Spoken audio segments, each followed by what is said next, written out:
जो ब्रिटेन की लोकसभा है ना, वहाँ जो संसद है, उसमें एक कहावत है अंग्रेजी में कि we have enemies at the back, opponents at the front. या सामने वाले तो केवल जो है वो सामने वाले हैं, अपोनेंट है वो तो, लेकिन दुश्मन पीछे है। तो उन्होंने वो कहावत पूरी मानी और मेरे को दुश्मन मान लिया, और उसी चक्कर में कांग्रेस निपट गई। तो अब तो मैं समझता हूँ कि उनके बारे में चर्चा क्या करनी। अब तो हम मोदी जी के साथ हैं। 2047 का विकसित भारत बनाने के लिए उन्होंने जो बड़ा विजन देखा है, बड़ा संकल्प लिया है, मनोहर लाल जी ने जिस तरीके से 9.5 वर्षों में हरियाणा में तेजी से काम किया, आज उस सोच के साथ मिलकर के पूरे हरियाणा का कैसे भला हो, देश के 140 करोड़ लोगों का भला कैसे हो, किसान, मजदूर, गरीब आदमी, हमारा नौजवान, हमारी माताएं बहनें, हमारा कर्मचारी वर्ग वो कैसे आगे बढ़े, हमारा व्यापार उद्योग धंधे कैसे स्थापित हो, उसके ऊपर काम कर रहे हैं।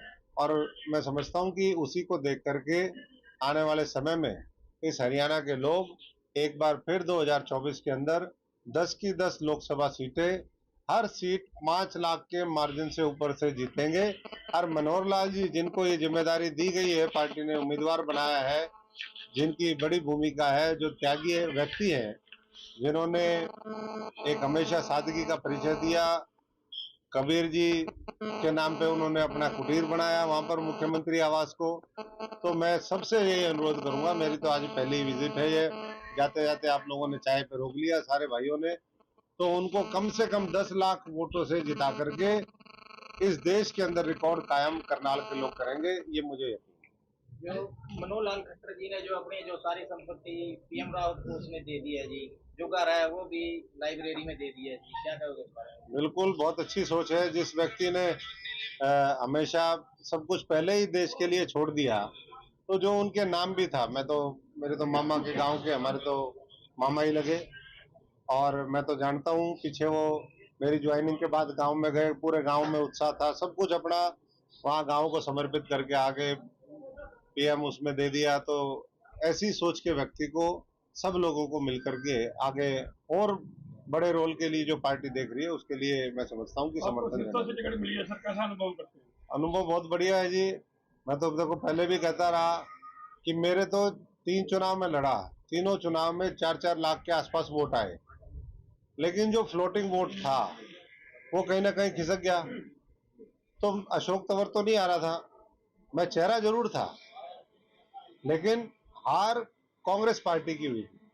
यहाँ अब मैं आया हूं तो चेहरा जरूर हूं मैं, लेकिन जीत किसकी होगी? कमल के फूल की होगी, नरेंद्र मोदी के विजन की होगी, उनकी सोच की होगी। तो मैं सभी से यही आह्वान करूंगा कि एक एक हरियाणा का साथी, एक एक हमारा कार्यकर्ता, एक एक नेता पूरी ताकत के साथ लगे, और आने वाले समय में अब हम विधानसभा के अंदर भी बेहतरीन परफॉर्मेंस दे सके। पीछे उस समय हमारे जैसे लोग संघर्ष करते थे, जो सच्चे ईमानदार थे, पैदल चलते थे, साइकिल चलाते थे, तो इतनी 31 सीटें आ गई।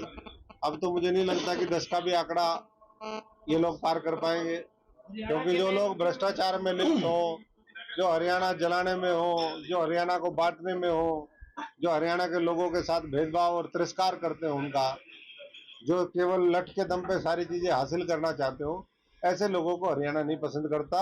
हरियाणा एक हरियाणी, एक 36 बिरादरी, वो मनोहर लाल जी, नायब सैनी जी, और मैं समझता हूँ कि मोदी जी के चेहरे को देख करके एक तरफा वोट, क्योंकि वहाँ पे पंजाब भी टच करता है ना इस साथ में आपको। हाँ, तो पंजाब में बहुत, मैं समझता हूँ कि वहां भी जन आक्रोश है लोगों के अंदर।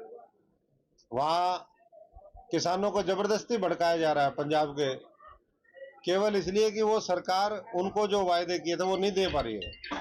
तो ऐसे में कहीं ना कहीं जो है वो कोशिश करती है कि ऐसे लोगों को, कुछ किसान भी उसमें हो सकते हैं, लेकिन दूसरे लोगों को भी उसकी आड़ में आकर के, और हरियाणा को, हरियाणा के भाईचारे को, हरियाणा की शांति को, हरियाणा की कानून व्यवस्था को खराब करें, ये उनका एक एजेंडा।